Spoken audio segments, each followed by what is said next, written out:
¿Alguna vez te has preguntado por qué Dios decide no salvar a algunas personas? Esta pregunta ha resonado por generaciones.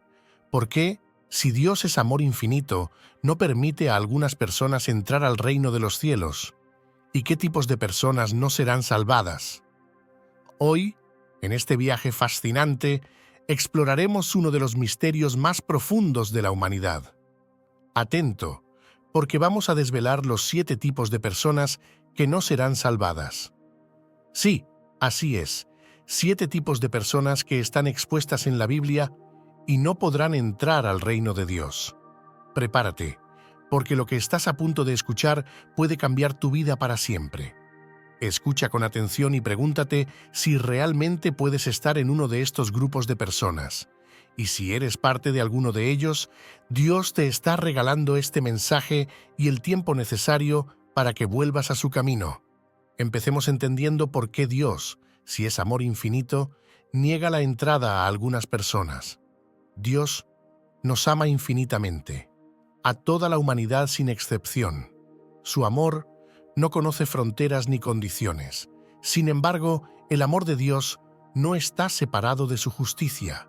Dios es justo y santo y no puede pasar por alto el pecado. Jesús nos da una seria advertencia.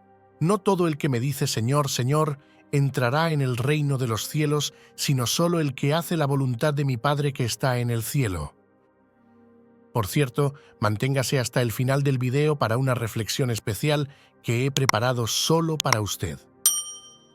Si siente que estas enseñanzas bíblicas le enriquecen, le invito a dejar un comentario en este video.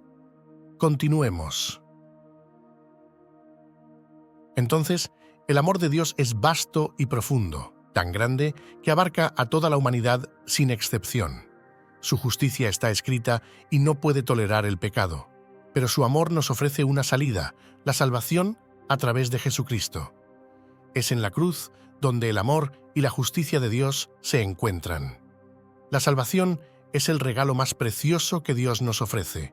No es algo que podamos ganar por nuestros propios méritos o buenas obras.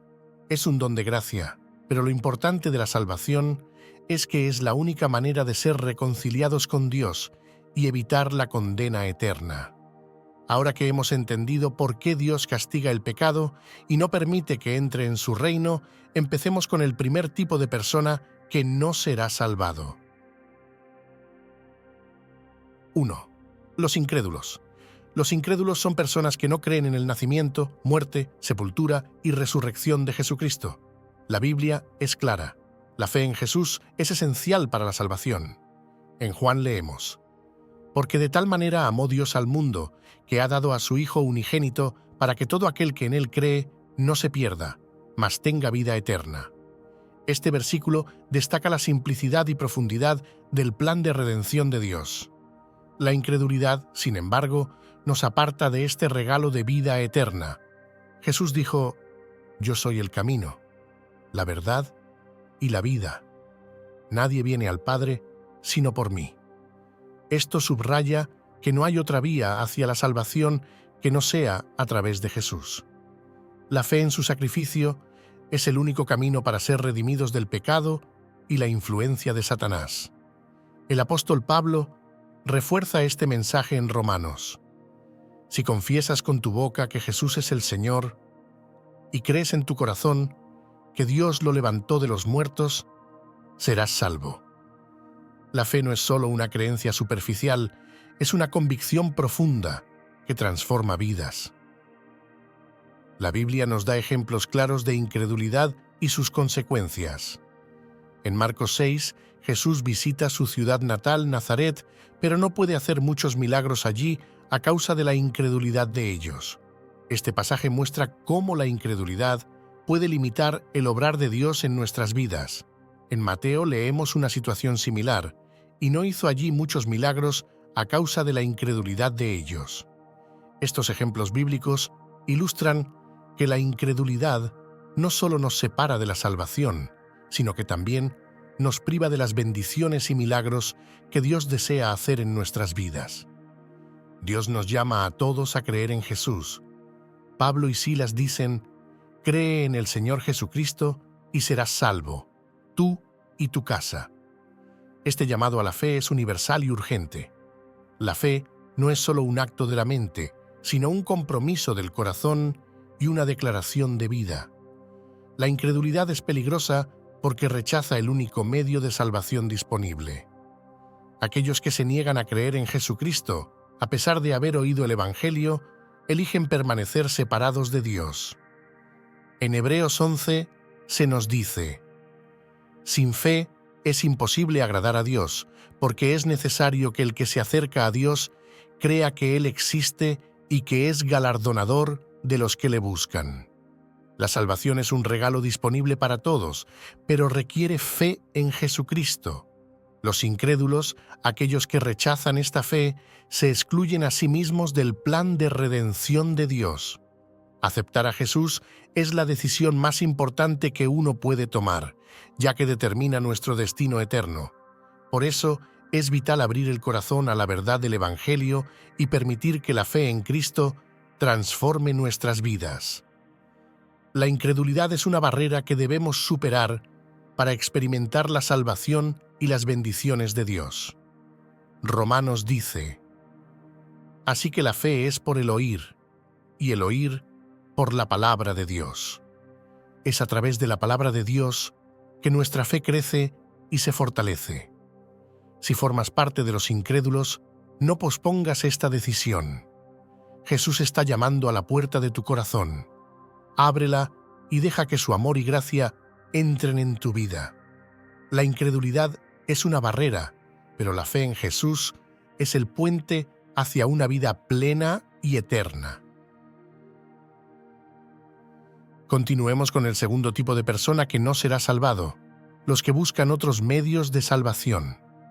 El segundo grupo de personas que Dios no salvará son aquellos que buscan la salvación por medios distintos a Jesucristo. Este grupo incluye a quienes intentan ser salvos a través de sus propias obras, otras religiones, filosofías o cualquier otro camino que no sea Jesús. La Biblia es clara y enfática en que Jesucristo es el único camino hacia la salvación. Jesús dice: yo soy el camino, la verdad y la vida. Nadie viene al Padre sino por mí. Esta declaración no deja espacio para otros medios de salvación. Jesús es el único camino que conduce a Dios. Cualquier intento de encontrar la salvación fuera de Él está destinado al fracaso. Hechos refuerza esta exclusividad, y en ningún otro hay salvación, porque no hay otro nombre bajo el cielo dado a los hombres en que podamos ser salvos.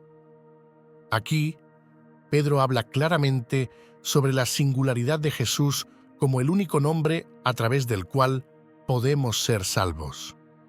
No hay alternativas ni atajos. Muchas personas creen que pueden ganar su entrada al cielo a través de sus buenas obras.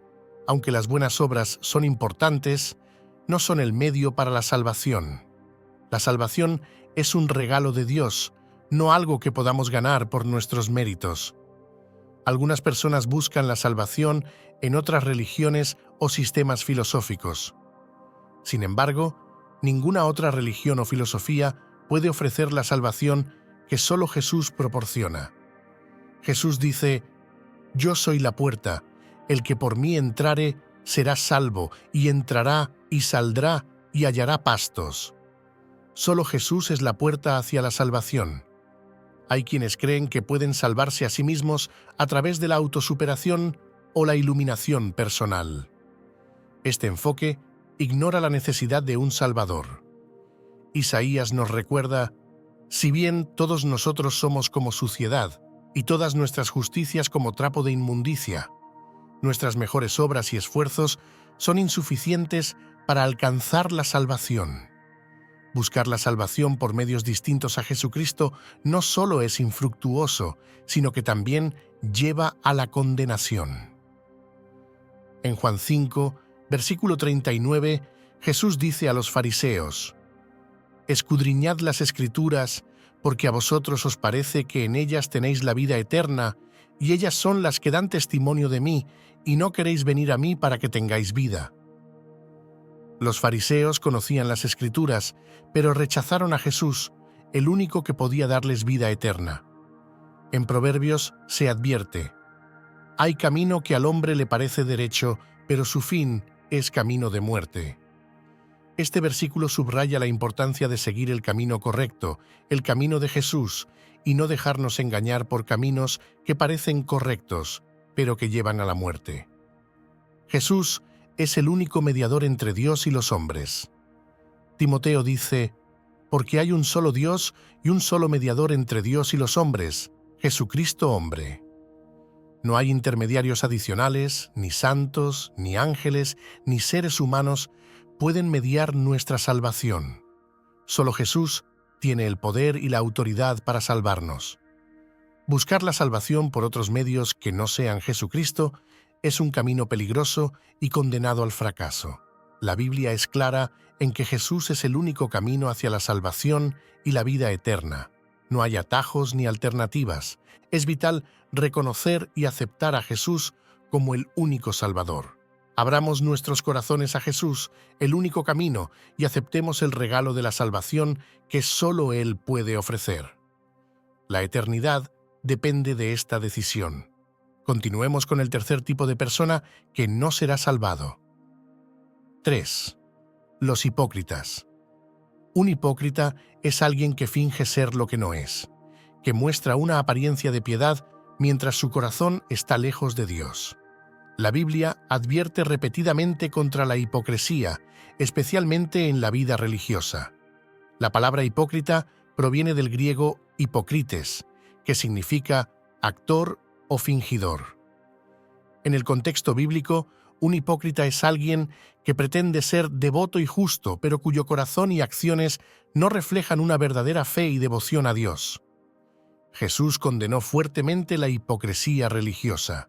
En Mateo 23, versículo 27, Jesús dice: «Ay de vosotros, escribas y fariseos, hipócritas, porque sois semejantes a sepulcros blanqueados que por fuera, a la verdad, se muestran hermosos, mas por dentro están llenos de huesos de muertos y de toda inmundicia. Así también vosotros por fuera, a la verdad, os mostráis justos a los hombres, pero por dentro estáis llenos de hipocresía e iniquidad». Aquí Jesús describe a los hipócritas como aquellos que parecen justos por fuera, pero están llenos de pecado por dentro. Los fariseos son el ejemplo más claro de hipocresía en el Nuevo Testamento. Jesús dice: «Y cuando ores, no seas como los hipócritas, porque ellos aman el orar en pie en las sinagogas y en las esquinas de las calles para ser vistos de los hombres. De cierto, os digo que ya tienen su recompensa». Los fariseos oraban en público para ser vistos y admirados, no por una verdadera devoción a Dios. En Hechos 5, Ananías y Zafira vendieron una propiedad y pretendieron dar todo el dinero a la iglesia, pero retuvieron una parte para ellos. Este acto de hipocresía les costó la vida. Su historia muestra la gravedad de fingir una devoción que no es sincera. La hipocresía es un pecado grave porque distorsiona la verdadera naturaleza de la fe y engaña tanto a los demás como al propio hipócrita. Mateo 7, versículo 21, dice: «No todo el que me dice Señor, Señor, entrará en el reino de los cielos, sino el que hace la voluntad de mi Padre que está en los cielos. Muchos me dirán en aquel día, Señor, Señor, no profetizamos en tu nombre, y en tu nombre echamos fuera demonios, y en tu nombre hicimos muchos milagros. Y entonces les declararé: nunca os conocí, apartaos de mí, hacedores de maldad». Esta advertencia de Jesús muestra que no basta con realizar actos religiosos. La verdadera obediencia y fe son esenciales. Lucas también advierte: «Guardaos de la levadura de los fariseos, que es la hipocresía». Jesús compara la hipocresía con la levadura porque puede extenderse y contaminar rápidamente. La hipocresía corrompe la integridad de la comunidad de fe y socava la sinceridad del testimonio cristiano. Dios desea una relación genuina y sincera con cada persona. Isaías dice: «Dice pues el Señor, porque este pueblo se acerca a mí con su boca y con sus labios me honra, pero su corazón está lejos de mí, y su temor de mí no es más que un mandamiento de hombres que les ha sido enseñado». Dios busca adoradores que lo adoren en espíritu y en verdad. Mateo advierte: guardaos de hacer vuestra justicia delante de los hombres, para ser vistos de ellos, de otra manera no tendréis recompensa de vuestro Padre que está en los cielos. La verdadera justicia y piedad no buscan el reconocimiento humano, sino agradar a Dios. Para evitar la hipocresía, debemos examinar nuestros corazones y motivaciones. Salmo 139 es una oración poderosa. Examíname, oh Dios, y conoce mi corazón. Pruébame y conoce mis pensamientos, y ve si hay en mí camino de perversidad, y guíame en el camino eterno. Pedirle a Dios que nos examine y nos purifique de la hipocresía es crucial para una vida de fe auténtica. La hipocresía es un grave obstáculo para la salvación porque presenta una fachada de fe sin una verdadera transformación del corazón. Dios no puede salvar a los hipócritas porque su fe es falsa y superficial. La verdadera fe requiere sinceridad, autenticidad y un corazón alineado con la voluntad de Dios. Invitemos a Dios a purificar nuestros corazones y a guiarnos en el camino de la verdadera justicia. Que nuestra fe no sea una actuación para los demás, sino una expresión genuina de amor y devoción a Dios. Vivamos de manera que nuestras acciones reflejen verdaderamente la transformación que Dios ha hecho en nuestras vidas. Solo así podremos estar seguros de que nuestra fe es genuina y nuestra salvación es segura. Continuemos con el cuarto tipo de persona. 4. Los autojustos. El cuarto grupo de personas que Dios no salvará son los autojustos. Estas son personas que confían en su propia justicia y buenas obras para alcanzar la salvación, en lugar de depender de la gracia de Dios y el sacrificio de Jesucristo. La autojustificación es un obstáculo importante para la salvación porque se basa en el orgullo y la autosuficiencia, negando la necesidad de la redención divina. La autojusticia se manifiesta cuando una persona cree que puede obtener la aprobación de Dios a través de sus propios esfuerzos, méritos y buenas obras. Los autojustos tienden a compararse con los demás y a juzgar a otros, creyendo que su comportamiento y acciones son superiores. Esta actitud es contraria al mensaje del Evangelio, que enfatiza la necesidad de la gracia de Dios para la salvación.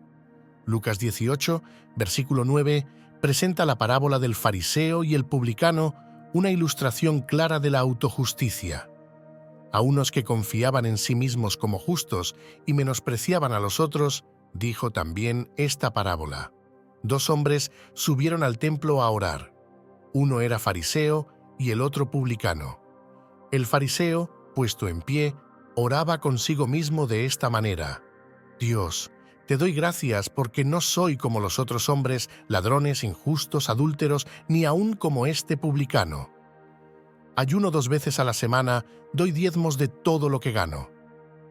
Mas el publicano, estando lejos, no quería ni aun alzar los ojos al cielo, sino que se golpeaba el pecho diciendo: Dios, sé propicio a mi pecador. Os digo que éste descendió a su casa justificado antes que el otro, porque cualquiera que se enaltece será humillado, y el que se humilla será enaltecido. En esta parábola, el fariseo representa a los autojustos, mientras que el publicano muestra una actitud de humildad y arrepentimiento. Jesús deja claro que es el publicano, no el fariseo, quien es justificado ante Dios. La autojusticia lleva al orgullo y la autosuficiencia y desvía a las personas de la verdadera fuente de salvación, que es la gracia de Dios a través de Jesucristo. Efesios 2, versículos 8 y 9, dice: Porque por gracia sois salvos por medio de la fe, y esto no de vosotros, pues es don de Dios, no por obras, para que nadie se gloríe. La salvación es un regalo inmerecido de Dios, y no podemos alcanzarla a través de nuestras propias obras. Isaías 64, versículo 6, nos recuerda que nuestras mejores obras son como trapo de inmundicia ante Dios. Incluso nuestras acciones más justas son insuficientes para alcanzar la santidad de Dios. La autojusticia ignora esta verdad y nos hace creer que podemos alcanzar la salvación por nuestros propios méritos. En Romanos 10, versículos 3 y 4, Pablo habla sobre los judíos que buscaban establecer su propia justicia, porque ignorando la justicia de Dios y procurando establecer la suya propia, no se han sujetado a la justicia de Dios, porque el fin de la ley es Cristo, para justicia a todo aquel que cree. La autojusticia es, por tanto, una forma de rechazar la justicia que Dios ofrece a través de Cristo. Dios llama a todos a abandonar la autojusticia y a depender completamente de su gracia. Miqueas 6, versículo 8, dice: «Oh hombre, Él te ha declarado lo que es bueno, ¿y qué pide Jehová de ti? Solamente hacer justicia y amar misericordia y humillarte ante tu Dios». La humildad es esencial en nuestra relación con Dios. Reconocer nuestra necesidad de su gracia es el primer paso hacia la verdadera justicia. Filipenses 3, versículo 9, enfatiza la necesidad de obtener la justicia que viene de Dios, y ser hallado en Él, no teniendo mi propia justicia, que es por la ley, sino la que es por la fe de Cristo, la justicia que es de Dios por la fe. La verdadera justicia no se basa en nuestras obras, sino en la fe en Jesucristo y en su obra redentora. La autojusticia es un engaño peligroso que nos aleja de la verdadera fuente de salvación, la gracia de Dios, a través de Jesucristo. Dios no puede salvar a los autojustos porque su confianza está en sí mismos y no en la obra redentora de Jesús. Es vital reconocer nuestra incapacidad para salvarnos a nosotros mismos y depender completamente de la gracia de Dios. Invitemos a Dios a humillarnos y a purificar nuestros corazones de toda autojusticia, que nuestra fe y confianza estén únicamente en Jesucristo y en su sacrificio por nosotros. Vivamos de manera que refleje una dependencia total de su gracia, reconociendo que solo en Él encontramos la verdadera justicia y salvación. Continuemos con el quinto tipo de persona. 5. Los blasfemos. El quinto grupo de personas que Dios no salvará son los blasfemos. La blasfemia es un pecado grave, que implica hablar mal o mostrar falta de respeto hacia Dios, especialmente hacia el Espíritu Santo. La Biblia nos enseña que este pecado es imperdonable, lo que subraya su gravedad. La blasfemia es cualquier palabra o acción que denigra, insulta o muestra desprecio hacia Dios. La Biblia destaca que aunque muchos pecados pueden ser perdonados, la blasfemia contra el Espíritu Santo es un pecado imperdonable. Mateo 12, versículo 31 dice: «Por tanto, os digo, todo pecado y blasfemia será perdonado a los hombres, pero la blasfemia contra el Espíritu no les será perdonada. A cualquiera que dijere alguna palabra contra el Hijo del Hombre le será perdonado, pero al que hable contra el Espíritu Santo no le será perdonado ni en este siglo ni en el venidero». Este pasaje deja claro que la blasfemia contra el Espíritu Santo es única en su gravedad y consecuencias. En Mateo 12, los fariseos acusan a Jesús de expulsar demonios por el poder de Belcebú, el príncipe de los demonios. Jesús les advierte que están en peligro de blasfemar contra el Espíritu Santo al atribuir la obra del Espíritu a Satanás. Este es un ejemplo claro de cómo la blasfemia puede manifestarse al distorsionar y negar la obra de Dios. Si has cometido blasfemia, aún estás a tiempo de redimirte. Un ejemplo de esto es el apóstol Pablo, que antes de su conversión perseguía a los cristianos y hablaba contra Jesús. En Timoteo, Pablo admite: «Habiendo yo sido antes blasfemo, perseguidor e injuriador, pero fui recibido a misericordia porque lo hice por ignorancia, en incredulidad». Aunque Pablo fue un blasfemo, recibió misericordia porque actuó en ignorancia. Sin embargo, aquellos que blasfeman con pleno conocimiento están en un peligro mucho mayor. La blasfemia contra el Espíritu Santo es imperdonable, lo que significa que aquellos que cometen este pecado están más allá de la redención. Esto se debe a que la blasfemia contra el Espíritu Santo implica un rechazo deliberado y consciente de la obra de Dios y su Espíritu. Hebreos 10, versículo 26, advierte: porque si pecaremos voluntariamente después de haber recibido el conocimiento de la verdad, ya no queda más sacrificio por los pecados, sino una horrenda expectación de juicio y de hervor de fuego que ha de devorar a los adversarios. Blasfemar contra el Espíritu Santo es rechazar la convicción y la obra del Espíritu en nuestras vidas, lo que conduce a un corazón endurecido y una incapacidad para arrepentirse. Hebreos 6, versículos 4 al 6, dice: porque es imposible que los que una vez fueron iluminados y gustaron del don celestial y fueron hechos partícipes del Espíritu Santo, y asimismo gustaron de la buena palabra de Dios y los poderes del siglo venidero, y recayeron, sean otra vez renovados para arrepentimiento, crucificando de nuevo para sí mismos al Hijo de Dios y exponiéndole a vituperio. Este pasaje subraya la imposibilidad de renovación para aquellos que rechazan completamente a Dios después de haber experimentado su verdad. Para evitar la blasfemia, es crucial reconocer la santidad de Dios y la obra del Espíritu Santo. Debemos ser cuidadosos con nuestras palabras y acciones, asegurándonos de honrar a Dios en todo momento. Proverbios 18, versículo 21 dice: la muerte y la vida están en poder de la lengua, y el que la ama comerá de sus frutos. Nuestras palabras tienen poder y debemos usarlas para glorificar a Dios, no para denigrarlo. La blasfemia es un pecado grave que tiene consecuencias eternas. Dios no puede salvar a los blasfemos porque su pecado es imperdonable. Es vital reconocer la gravedad de este pecado y asegurarnos de honrar a Dios y su Espíritu en todo momento. Continuemos con el sexto tipo de persona. 6. Los apóstatas. El sexto grupo de personas que Dios no salvará son los apóstatas. La apostasía implica abandonar la fe y renegar de las verdades fundamentales del cristianismo después de haberlas conocido y aceptado.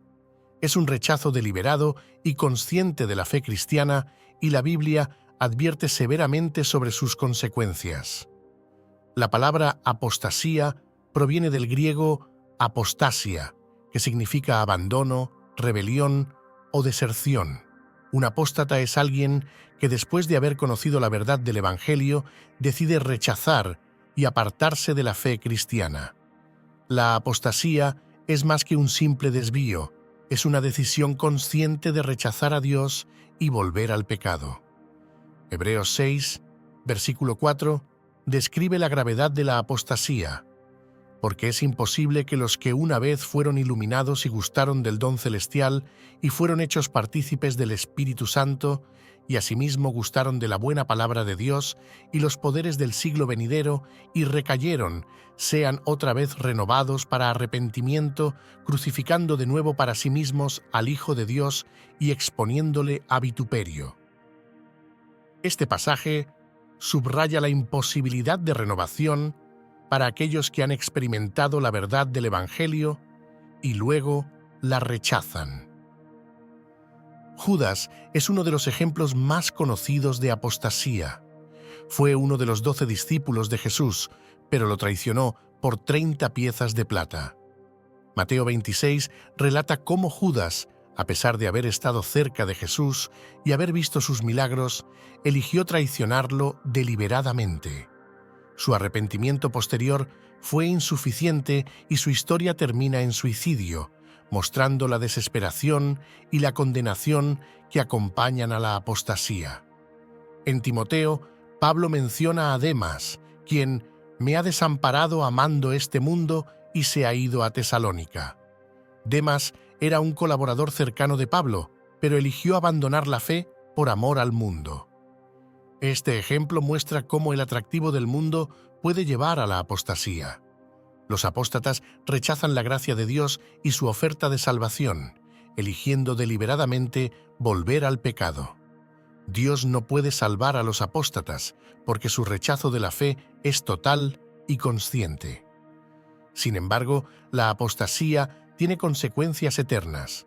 Pedro II advierte: ciertamente, si habiéndose ellos escapado de las contaminaciones del mundo por el conocimiento del Señor y Salvador Jesucristo, enredándose otra vez en ellas, son vencidos, su postrer estado viene a ser peor que el primero.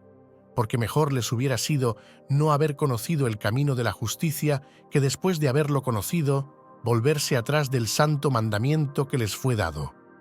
Pero les ha acontecido lo del verdadero proverbio: el perro vuelve a su vómito y la puerca lavada a revolcarse en el cieno. Este pasaje enfatiza que la condición final de los apóstatas es peor que si nunca hubieran conocido la verdad. Hebreos 10, versículos 26 y 27, también destaca la seriedad de la apostasía, porque si pecaremos voluntariamente después de haber recibido el conocimiento de la verdad, ya no queda más sacrificio por los pecados, sino una horrenda expectación de juicio y de hervor de fuego que ha de devorar a los adversarios. La apostasía deja a una persona sin esperanza de redención y enfrentando el juicio de Dios. Para evitar la apostasía, es crucial perseverar en la fe y mantenerse fieles a Dios. Hebreos 3, versículo 12, advierte: mirad, hermanos, que no haya en ninguno de vosotros corazón malo de incredulidad para apartarse del Dios vivo. Antes, exhortaos los unos a los otros cada día, mientras todavía se dice hoy, para que ninguno de vosotros se endurezca por el engaño del pecado. Porque somos hechos participantes de Cristo, con tal que retengamos firme, hasta el fin, nuestra confianza del principio. Es vital que cada creyente examine su corazón y permanezca firme en la fe. La perseverancia y la fidelidad a Dios son esenciales para evitar la apostasía. Debemos alentarnos mutuamente, mantenernos en la palabra de Dios y buscar la guía del Espíritu Santo para vivir vidas que honren a Dios y permanezcan fieles hasta el fin. Que nuestra fe sea firme y nuestro compromiso con Dios inquebrantable. Recordemos siempre la gravedad de la apostasía y esforcémonos por vivir vidas de obediencia y fidelidad a nuestro Señor Jesucristo. Veamos el séptimo y último tipo de persona que no será salvado. 7. Los muertos. Sí, has escuchado bien. El último grupo de personas que Dios no salvará son los muertos. La enseñanza bíblica es clara. La oportunidad para la salvación existe únicamente durante nuestra vida terrenal. Una vez que una persona ha fallecido, su destino eterno está sellado. La Biblia refuta la idea de que haya segundas oportunidades para la salvación después de la muerte. La muerte física marca el final de nuestra oportunidad para decidir aceptar o rechazar la oferta de salvación de Dios. En la muerte, nuestra condición espiritual se fija permanentemente y seremos juzgados según nuestras creencias y acciones durante nuestra vida. Hebreos 9, versículo 27, dice: y de la manera que está establecido para los hombres que mueran una sola vez, y después de esto, el juicio. Este versículo subraya que después de la muerte viene el juicio, no una segunda oportunidad para arrepentirse o ser salvo. En Lucas 16, Jesús cuenta la parábola del rico y Lázaro. Después de morir, el rico se encuentra en tormento en el Hades, mientras que Lázaro está en el seno de Abraham. El rico pide que Lázaro sea enviado a advertir a sus hermanos vivos, pero se le dice que tienen a Moisés y a los profetas para escucharlos. Este relato ilustra que después de la muerte no hay forma de cambiar nuestro destino eterno. Las decisiones que tomamos en vida son las que determinan nuestra eternidad. Apocalipsis 20 describe el juicio final: y vi a los muertos, grandes y pequeños, de pie ante Dios. Y los libros fueron abiertos, y otro libro fue abierto, el cual es el libro de la vida. Y fueron juzgados los muertos por las cosas que estaban escritas en los libros, según sus obras. Este pasaje refuerza que al final todos serán juzgados por lo que hicieron en vida. No hay mención de oportunidades después de la muerte para cambiar nuestro destino. El destino eterno de cada persona se determina por su respuesta a la oferta de salvación de Dios en vida. Jesús enfatiza la necesidad de estar preparados y vivir en fe. Mateo 24, versículo 44, dice: «Por tanto, también vosotros estad preparados, porque el Hijo del Hombre vendrá a la hora que no pensáis». La idea de un purgatorio o algún estado intermedio donde los muertos pueden expiar sus pecados y finalmente ser salvos no encuentra respaldo en las Escrituras. Segunda de Corintios 5, versículo 10, aclara: «Porque es necesario que todos nosotros comparezcamos ante el tribunal de Cristo para que cada uno reciba, según lo que haya hecho mientras estaba en el cuerpo, sea bueno o sea malo». Esto indica que nuestra vida terrenal es el único periodo en el cual podemos decidir nuestro destino eterno. La Biblia nos llama a aprovechar el tiempo que tenemos en vida para decidir seguir a Cristo. Segunda de Corintios 6, versículo 2 dice: «He aquí ahora el tiempo aceptable, he aquí ahora el día de salvación». Este llamado a la urgencia subraya que no debemos retrasar nuestra decisión de seguir a Jesús, ya que no sabemos cuándo llegará nuestra hora. Hebreos 3, versículo 15, advierte: «Si oyereis hoy su voz, no endurezcáis vuestros corazones». Este versículo es un recordatorio de que debemos responder al llamado de Dios mientras todavía tenemos tiempo. La muerte marca el final de nuestra oportunidad de aceptar la salvación. Dios no puede salvar a los muertos porque la decisión de aceptar o rechazar a Jesús debe hacerse en vida. Las Escrituras son claras en que después de la muerte viene el juicio y no hay segundas oportunidades para arrepentirse o cambiar nuestro destino eterno. Es crucial que tomemos en serio nuestra necesidad de decidir por Cristo ahora. Vivamos nuestras vidas de manera que refleje nuestra fe y compromiso con Dios, asegurándonos de que estamos preparados para el momento en que enfrentemos el juicio divino. Invitemos a Dios a ayudarnos a vivir con urgencia y propósito, reconociendo la importancia de nuestra decisión de seguir a Jesús en el presente. Que nuestras vidas sean un testimonio del poder transformador de la fe en Cristo y que estemos siempre listos para encontrarnos con nuestro Creador cuando llegue el momento. Hemos visto cómo la salvación es el don más precioso que Dios ofrece a la humanidad y es accesible a todos a través de Jesucristo. Sin embargo, no todos serán salvados, y esto no es debido a una falta de amor por parte de Dios, sino porque Él respeta nuestras decisiones y nos da el libre albedrío. A lo largo de este análisis hemos visto los 7 grupos de personas que, según las Escrituras, no pueden ser salvadas: los incrédulos, los que buscan otros medios de salvación, los hipócritas, los autojustos, los blasfemos, los apóstatas y los muertos. Pero Dios desea que todos sean salvos y conozcan la verdad. Si aún no has aceptado a Jesucristo como tu Señor y Salvador, te invito a hacerlo hoy. Romanos 10, versículo 9, nos dice: «Si confiesas con tu boca que Jesús es el Señor y crees en tu corazón que Dios lo levantó de los muertos, serás salvo». Esta es la promesa de Dios para todos los que creen. Para aquellos que ya han aceptado a Cristo, examinemos nuestras vidas para asegurarnos de que estamos viviendo de acuerdo con su voluntad. Evitemos la hipocresía, la autojusticia y cualquier forma de blasfemia. Perseveremos en la fe, siendo fieles hasta el fin, y alentémonos mutuamente a vivir vidas que honren a Dios. Dios amoroso y misericordioso, te agradecemos por tu inmenso amor y por el regalo de la salvación a través de tu Hijo Jesucristo. Te pedimos que nos ayudes a vivir de acuerdo con tu voluntad, evitando todo lo que nos separa de ti. Danos la fuerza para perseverar en la fe y ser verdaderos seguidores de Cristo.